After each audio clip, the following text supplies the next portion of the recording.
So moles in acid, pop quiz 4.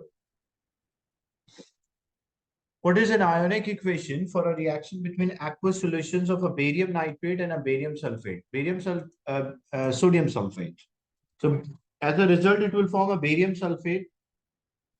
So if we write, we have barium nitrate. So barium is group 2. So barium nitrate will be BaNO3 bracket 2 reacted with sodium sulfate. So Na2SO4, which is also aqueous.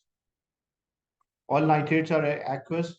As a result, it will form a barium sulfate. Most sulfates are soluble except barium, lead, and calcium. So it will be solid. And then it will form sodium nitrate. All nitrates are soluble, so it will be aqueous. Then first balance the equation before writing an ionic equation.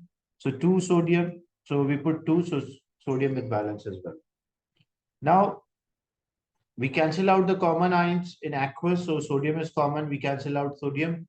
Nitrate is common, we cancel out nitrate. So what we are left with? We are left with barium ion. Barium is group 2. And sulfate ion SO4 with a -2. As a result, it will produce barium sulfate. So this is totally wrong. This is not solid. This is a wrong formula. This is totally wrong. So we are left with option D, that barium ion reacted with sulfate ion, which result in a formation of barium sulfate.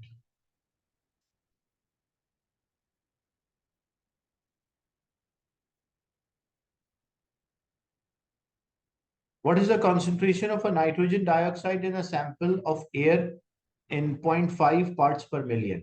And what is the percent? So the concentration of nitrogen dioxide in a sample is 0.5 parts per million. What is the percentage of a nitrogen dioxide molecule in this sample?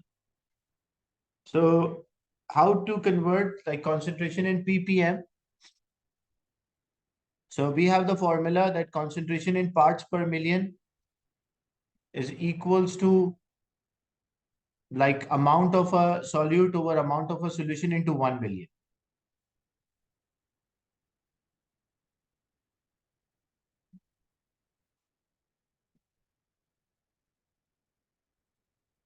Into 1 million. That's the formula. So we have the concentration in ppm parts per million. This is 0.5. If we want anything in percentage, means like out of 100, we need that. Anything is there in percentage, it means like we need out of 100. So what we simply do, we want this thing in percentage. So means when I simplify this 10 power 6 is like multiplied, other side it will be divided.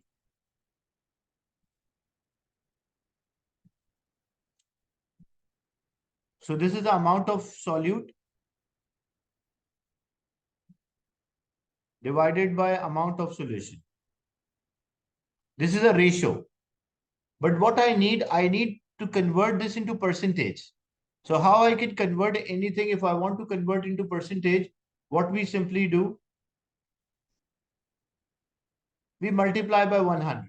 Because like if I want to take, say you score 10 marks in out of 30. So how you get the percentage? So it will be 10 divided by 30 and then you will multiply by 100. So you'll get your percentage, the score. Same thing, we work out the ratio between amount of solute and amount of solvent. This is the ratio. But we want the answer in percentage. So if we want the answer in percentage, what we simply do, we'll multiply by 100. So when we multiply by 100, so means this will be 0.5 divided like 0.5 multiplied by 100. That will make 50 divided by 10 exponent 6. So 50 divided by 10 exponent 6, that is equals to 0.0005. So C will be the right answer. Is it clear how we convert the concentration in parts per million to the percentage? So first we took out find the ratio, use a formula that concentration in parts per million is amount of solute over amount of solution into 1 billion. So first we work out this ratio between them. And after getting a ratio, we want the answer in percentage. So we multiply by 100, that ratio multiply by 100. We got the answer in percentage.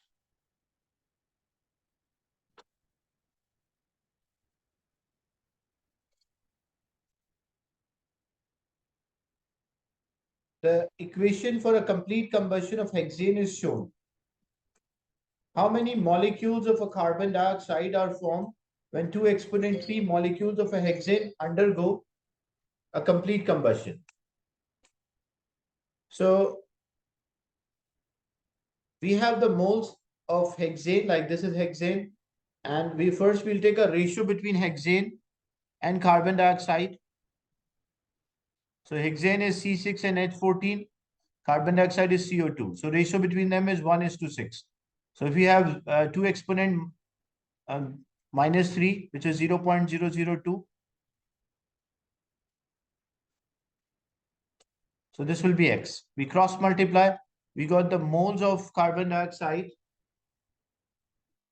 So 0.002 times 6, that will give us 0.012 moles of carbon dioxide. And after getting the moles, we multiplied by the Avogadro, because we need the number of the particle. We know that 1 mole of any substance will have 6.02 into 10 to the power 23 particles or molecules. So we multiplied the number of the moles which we have 0.012 multiplied by 6.02 into 10 to the power 23. When we multiply, we get the total number of the particles, total number of molecules. So that will give us 7.2 exponent 21.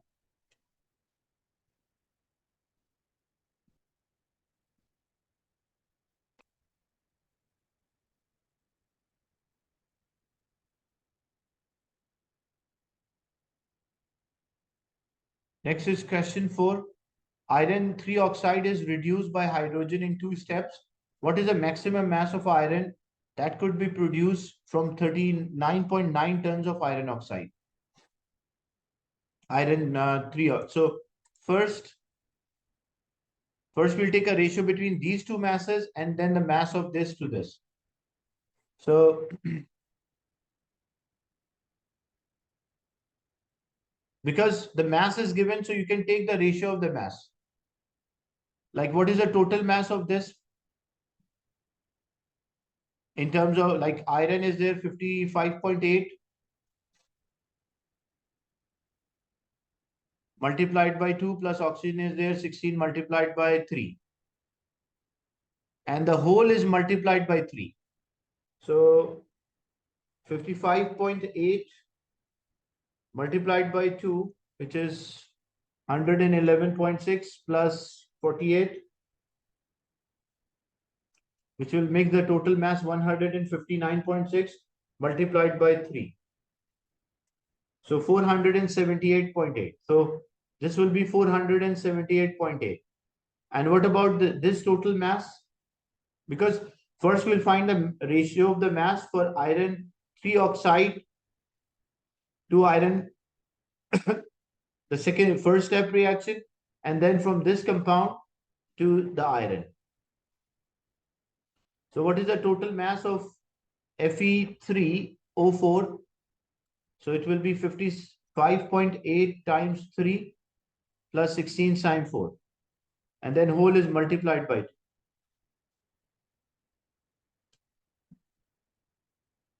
So 55.8 times 3 plus 16 multiplied by 4, that is 64. And then whole is multiplied by 2, so it is 462.8. So 462.8. So first we took a ratio of the mass. And when we are taking a ratio of the mass, we take the whole, including the mole number. So ratio of the mass is 478.8 to 462.8. So if we have 39.9, so this will be X. Cross multiply. So 462.8 multiplied by 39.9, and that is divided by 478.8. This will give us the value which is 38.56. So 38.56 tons of this is produced in the first step. Then we'll take a ratio between iron and this compound. Now, what is the ratio of the mass? Like this is one molecule only, so we'll take only for one molecule. That is like 55.8 multiplied by 3 plus oxygen is 64 because there are 4. So it is 231. So here Fe2O3, the total mass is 231.4 and it gives 3 Fe. So one is 55.5, 55.8.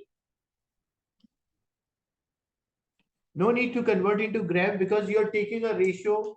You're taking a ratio. So if you take a ratio of the mass, even it's gram or kilogram or tons, it won't make difference. Because we are taking a ratio. So when you are taking a ratio, you don't have to convert. 55.8 times 3, that is 167.4. So this is a ratio, but we have like 38.56 tons. So this will be X. So when you're taking a ratio, that time you don't have to convert the units.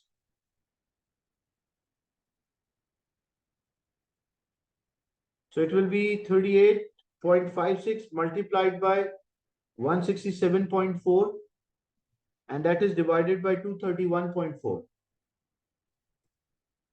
So this will give us the final answer of X, that is 27.89, which matches with 27.9 tons.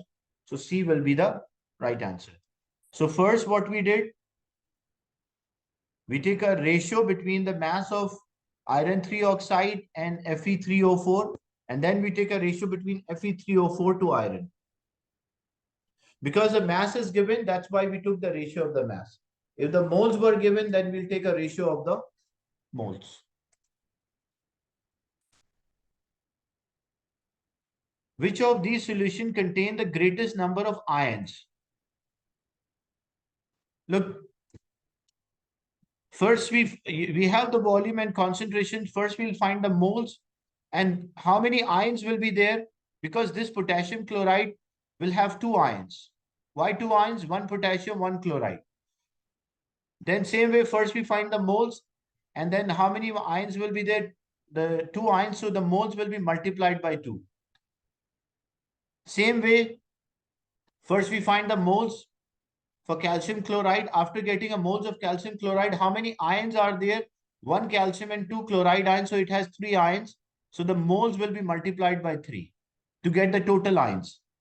Here same way we get the moles and after getting the moles, we multiply because it will have 3 ions, so the total number of the moles will be multiplied by 3. So you have to get first the moles of each and then multiply by the total number of ions to get the total number of moles of ions. And the one which has a greater number of moles of ion, that will be our answer. Like first when we get, this is a volume and concentration, but volume should always be in decimeter cube. So it will be 20 divided by 1000 multiplied by 0.5. So 20 divided by 1000 times 0.5, that is 0.01. So we got 0.01 and then multiply by 2 to get the total number of moles of iron. So it will be 0.02. When we check the second one, 0.4 decimeter cube. So we don't have to convert the unit. Multiply by 0.03. We'll get 0.012 and then multiplied by 2. So we got 0.024. For this one, we have the volume in cm cube. So we divided by 1000, which is 0.01 times the concentration is 0.6. We get 0.006. and then multiply by 3, we got 0.018. And for the last one, 0.15, that is already in DMQ. We multiply by 0.04, which is 0.006 again, and we get the 0.018. So, which is having the highest number of the moles of the ions, that is B. So, B should be the right answer. So, first we get the moles of the compound and we multiply by the number of the ions to get the total number of moles of ions. The one which is the highest number, that will be our right answer. Potassium chloride decompose on heating to form an oxygen. What is the atom economy by mass for formation of oxygen? How to work out the atom economy? It's the mass of a desired product divided by the total mass of a reactant into 100. So our desired product is oxygen. So it is 16 multiplied by 2, 32, and multiplied by 3. So that makes 96.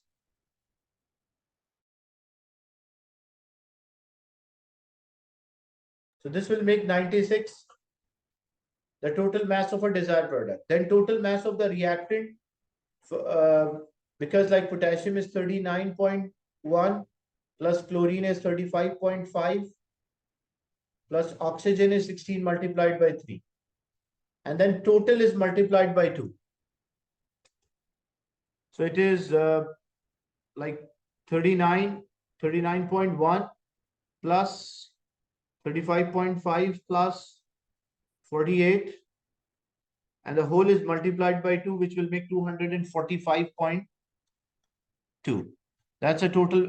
We are finding the percentage atom economy, then we multiply by 100 because we need the percentage. So 96 divided by 245.2 times 100, that will make 39.15, or which is the nearest to 39.2. So C will be the right answer for this. So this was pop quiz 4, which was related to moles and acid topic.